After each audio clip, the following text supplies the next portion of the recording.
Good morning, members and friends of Calvary. Just here for your weekly devotional tip. This comes from actually our Bible reading as a church yesterday and today. And yesterday in Exodus chapter 2, we read of Moses' improper and poor decision, his sin, when he killed the Egyptian. The Bible says in verse 12, when he looked this way and that, when he saw that there was no man, he slew the Egyptian and hid him in the sand. So he looks both ways, makes sure nobody's looking. Of course, God saw. He kills the Egyptian. He hides him in the sand. He covers up his tracks. He thinks he's okay. The next verse, and when he went out on the second day, behold, 2 men of the Hebrews strove together, and he said unto them that did the wrong, wherefore smitest thou thy fellow? So he sees 2 Jews fighting. He tries to intercede and help out, and one of them brings up what he did. Who made thee a prince and a judge over us? Intendest thou to kill me as thou killest the Egyptian? And Moses feared and said, surely this thing is known. So Moses realizes, man, people know this is out. And so Moses runs sort of to cover up his sin. He goes down to Midian and runs into Jethro and Jethro's family and a place God calls the backside of the desert. And when God says you're out in the middle of nowhere, you are literally in the middle of nowhere.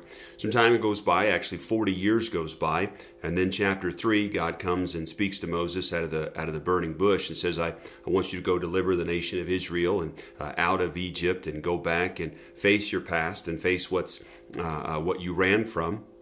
And so the first person he tells is in chapter 4 and verse number 18, after he deals with God and gets it narrowed down in his mind and settled. He goes and talks to his father-in-law, Jethro, and tells Jethro what he's doing, and Jethro ultimately gives him his blessing. And then in chapter 4 and verse number 25, he goes and tells Zipporah, his wife, and she has some problems, but eventually they get it worked out, and they go on. And then in chapter 4 and verse number 27, he tells Aaron, his brother, who becomes kind of his mouthpiece and travels with him, and just as God had said he would. And then in chapter 4 and verse 31, he goes and tells the Jews in Egypt, and they're all excited, and they believe him, the signs and wonders that God gave him to perform. And then in chapter 5, he goes and talks to Pharaoh, and a long back and forth ensues with Pharaoh. The purpose of the devotion, or the challenge this morning in the devotion, is simply this. No one brings up Moses' past. Not his father-in-law, not his wife, not his brother, not the Jews, not Pharaoh. No one says, who are you? The day after Moses kills somebody, people bring it up when he tries to do what's right. They throw it back in his face. And yet, now nobody does. Pharaoh doesn't mention it. His father-in-law doesn't mention it. His wife doesn't mention it. His brother doesn't mention it. Nobody brings it up. And the challenge this morning is this. If you'll be obedient to God, like he was in chapter 3, and you'll let God have some time, he can completely change your story.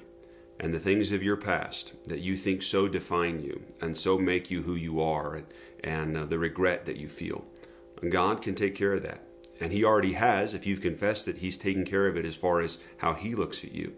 But he's so powerful, he can even change how others look at you.